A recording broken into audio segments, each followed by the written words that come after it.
Graça e paz, meus irmãos, atendendo a um pedido de um inscrito, para me falar um pouco sobre Lucas 10:18, quando Jesus disse: Eu vi Satanás caindo do céu como um relâmpago.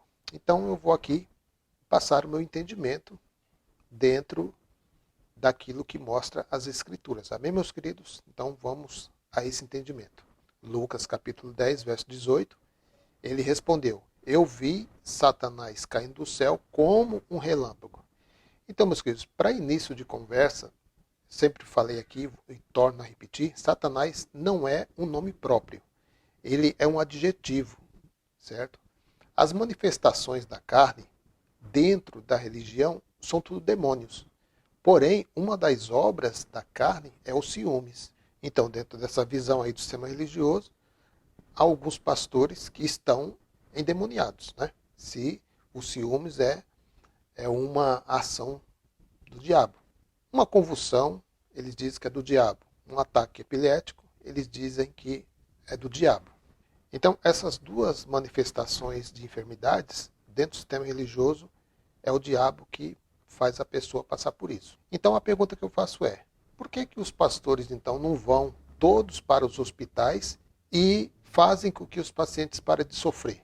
E expulsa logo esse diabo aí, que eles dizem que é diabo, né? O diabo que faz a pessoa ter convulsão, o diabo que faz a pessoa ter um ataque epilético, e por aí vai. Por que eles não vão, todos eles, em um hospital, para fazer os pacientes parar de sofrer, e com isso também, é claro, que a família não gaste dinheiro com medicamentos, né? Mas eles não fazem isso.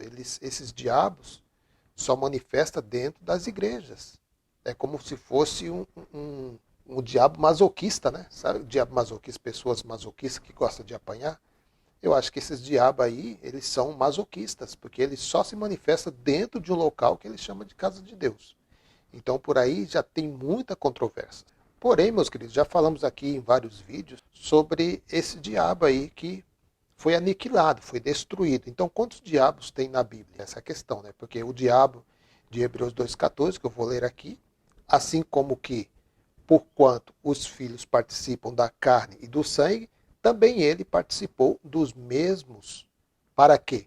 Pela morte aniquilasse ao que tinha o império da morte, isto é, ao diabo. Então, meus queridos, por aqui você já se encaixa aí no entendimento que se o diabo fosse um ser espiritual, ele já não existia mais, porque na morte de Cristo, através do seu sangue, aqui está dizendo, né, que pela morte de cruz, o diabo foi aniquilado, destruído, executado. Então, meus queridos, seguindo mais adiante aí, eu estou fazendo aqui um apanhado, né, só para a gente se adentrar ao texto. Então, segundo as interpretações dos doutores, teólogos, enganologias, esses dois textos que eu vou citar aqui, que é Isaías e Ezequiel, segundo eles, está se tratando da queda de Satanás, né? A queda do Satanás caindo do céu. Está em Isaías 14:12, Ezequiel 28:12 ao 18.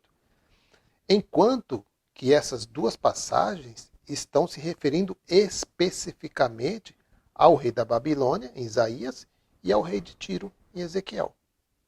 Já falei várias vezes sobre esse vídeo, né? Você que está assistindo esse vídeo pela primeira vez, você acesse aí ao canal Removendo o Véu Mosaico no YouTube, lá tem a playlist onde eu falo pontuadamente sobre esses dois capítulos de Isaías e Ezequiel, é o mais profundo, né? Então aqui eu não vou falar muito porque não é esse o foco aqui, né? Então, meus queridos, então eu faço outra pergunta. Quantas vezes Satanás caiu do céu? Afinal de contas, né? No mínimo, meu querido, na Bíblia, né, segundo os doutores da besterologia, 5 vezes está registrado Lucas 10:18, Gênesis, Isaías 14:12, Ezequiel 28:12, Apocalipse capítulo 12, verso 9. Então, quantos diabos tem na Bíblia? É uma fábrica de diabo? É um festival de diabo? Estão fazendo copa? Estão tirando xerox de diabo? Porque se diabo caiu lá em Gênesis, diabo caiu lá em Ezequiel, diabo caiu lá em Isaías, diabo caiu lá em Lucas, que nós lemos, né? E diabo também caiu lá em Apocalipse. Se já um diabo já fazia um estrago, né, segundo a religião, imagine 5 diabos aí circulando por tudo que é canto aí, né? Eles não acabam nunca, esses diabos, né? É claro, meu querido, que aqui não se trata de um ser espiritual, mas aqui se trata de adjetivos. Nós vamos ver isso aqui. Olha só, meus queridos, até mesmo em Jó, há um texto mal interpretado aí. Eu já falei também vários vídeos sobre isso aí. Mas eu só vou ler aqui, depois os irmãos pesquisem lá no canal Removendo o Véu Mosaico. Se eu lembrar, eu coloco o link aí. Quem foi o diabo que afligiu Jó? Né? Então, os irmãos podem ter acesso aí na playlist também. Olha só. Num dia em que os filhos de Deus vieram apresentar-se perante o Senhor, veio também Satanás. Ué, Satanás não foi expulso lá em Gênesis? Voltou? Então, vieram se apresentar perante o Senhor, veio também Satanás entre eles. Então o Senhor disse a Satanás: de onde vem? E Satanás respondeu: ao Senhor, de rodear a terra e passear por ela. Jó capítulo 1, versos 6 ao 7. Então, meus queridos, seguindo nessa linha aí, veja só o argumento desse doutor formado em besterologia. Pelo menos, ele diz, né? Pelo menos daquela vez, Satanás ainda estava aparentemente se movendo livremente entre o céu e a terra, falando com Deus. Olha só. Diretamente e prestando contas das suas atividades. Pode um negócio desse, meu querido? Só na mente de Spielberg, né? Aquele diretor lá que fez o ET, que fez aqueles filmes de ficção científica, né? Só na mente desses homens mesmo. Olha só o que esse abençoado segue dizendo. Ele afirma que Isaías e Ezequiel está se referindo a um ser diabo, ou Satanás, como ele quer chamar, né? Olha só o que ele diz. Por que Satanás caiu do céu? Satanás caiu por causa do seu orgulho. Ele queria ser Deus, não seu servo.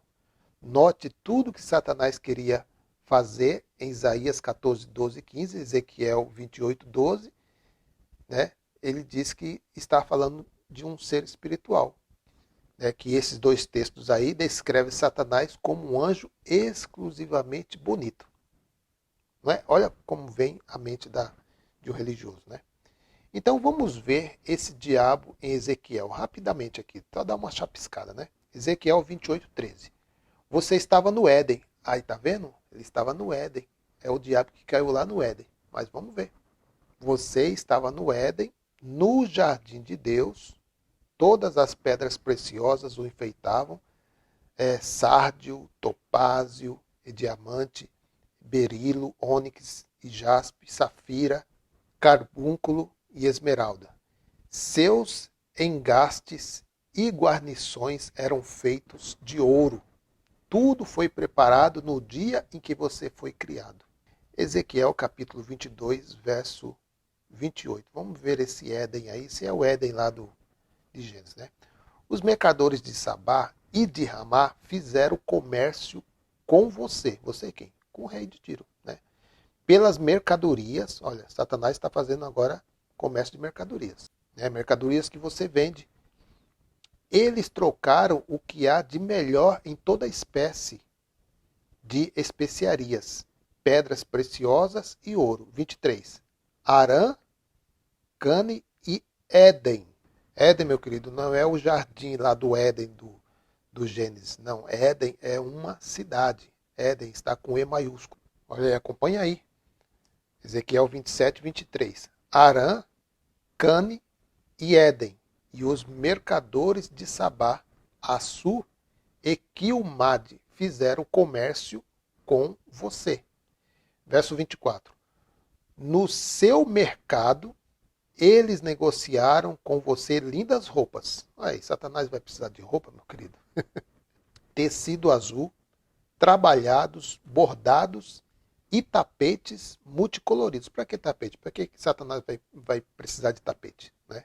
Tapetes com cordéis retorcidos e de nós firmes. 25. Os navios de Tarsis, olha, o diabo agora vai andar de navio também? Os navios de Tarsis transportam os seus bens. Você está cheia de carga pesada no coração do mar.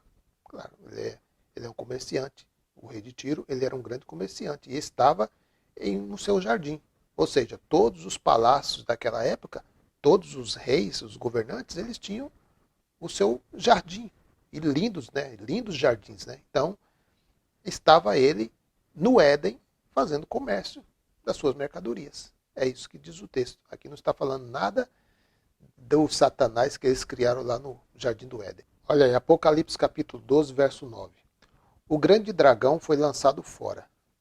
Aqui também eles dizem que se refere ao diabo. Bom, já foi lançado do céu até o Gênesis, depois ele caiu em Ezequiel, depois ele caiu em Isaías, depois ele caiu em Lucas 10, 18 e agora caiu também em Apocalipse. Ele está caindo em tudo que é lugar. Cuidado, você que está aí, para que o Satanás não caia na sua cabeça aí. Vamos lá. Apocalipse 12, 9. O grande dragão foi lançado fora. Ele é a antiga serpente, chamada Diabo ou Satanás, que engana o mundo todo. Ele e seus anjos foram lançados à terra, segundo a história dos doutores besteirologia, né? Já foi lançado uma vez do céu lá no Éden. Já foi lançado uma vez do céu lá em Isaías. Já foi lançado do céu uma vez lá em Ezequiel. Já foi lançado, Jesus viu ele sendo lançado também. Agora aqui em Apocalipse também ele foi lançado. Então, meus queridos, são essas histórias fantásticas que contam os líderes religiosos. Em qual intenção? A intenção de prender as pessoas dentro desse terror, chamado inferno, chamado diabo. E quando as pessoas não buscam manusear a palavra, quando as pessoas buscam não examinar as escrituras, cai nessa tradição religiosa, porque isso não passa de tradição religiosa. Isso aí foi a Igreja Católica que criou essa história e é a base da manipulação. Então, para as protestantes também terem sua fatia de bolo como a Igreja Católica tem, né? Sempre usou do pânico, sempre usou da perseguição, sempre usou do terror para prender as pessoas. É só você buscar a história da Igreja Católica e você vai ver as atrocidades que eles faziam com aqueles que se opunham aos seus ensinos, na chamada Inquisição, Santa Inquisição. Todos aqueles que iam contra os ensinos da Igreja Católica eram tidos como hereges, eram queimados vivos, eram torturados. Há vários tipos de torturas aí. Está aí, meu querido, na história, né? Então, essa tradição rompeu gerações, gerações, gerações. E até o dia de hoje está aí. Esse terror aí implantado na mente da pessoa. Então, meu querido, quando Jesus viu Satanás caindo do céu, estava dizendo que o poder que operava naquela época, né, os adversários do cristianismo, quem era o adversário do cristianismo? Ué, meu querido, todos aqueles que perseguiam. Quem foi que perseguiu Jesus? Quem matou Jesus? Ele viu o quê? Satanás caindo do céu. Ele viu o quê? Aquele império que dominava. Aquela lei que aprisionava. Aquela lei que condenava. Aquela lei que acusava. A palavra acusar, depois que passou por várias traduções, chegou até o latim, eles resolveram trocar acusador por diabo. Simples assim. Então, na realidade, o texto diz que Jesus viu o império caindo do céu. O céu é uma posição de governo. Quem governava? Quem governava na época era a lei de Moisés. Então ele viu essas autoridades caindo. É isso que diz o texto. Não está falando de um ser espiritual. Não está falando de um ser de chifre, de cauda. Isso aí, meu querido, foi os homens lá, os papas, que chamaram os seus pintores e pintaram quadros, escreveram livros, e por aí vai, meu querido. E as pessoas não tinham acesso às escrituras. Somente quem tinha acesso às escrituras eram eles, os líderes. Então eles poderiam facilmente manipular as pessoas, porque eles não tinham a que recorrer. Hoje não. Hoje basta um clique, você entra nas redes sociais aí, no Google, você pesquisa, não precisa mais daquela biblioteca gigantesca. Você vai lá, põe o nome lá, escreve lá, Agostinho, pá, aparece a vida todinha dele lá. Você vai falar sobre qualquer um dos papas aí, você tem a história deles ali em um piscar de olhos. Então aí está, meu querido, a história para tirar você desse engano. Aí está, meu querido, esse entendimento que eu passo ao irmão aí que pediu, para eu dar uma explicação sobre Lucas. E é isso, meu querido. Apenas o Senhor, ele viu o império caindo do céu, né? Sendo lançado por terra. Ou seja, estava para terminar ali aquele império que reinou há muito tempo. Então é isso, meu querido, que eu deixo para os irmãos aqui. Graça e paz. E até o próximo vídeo, querendo Deus. Graça e paz.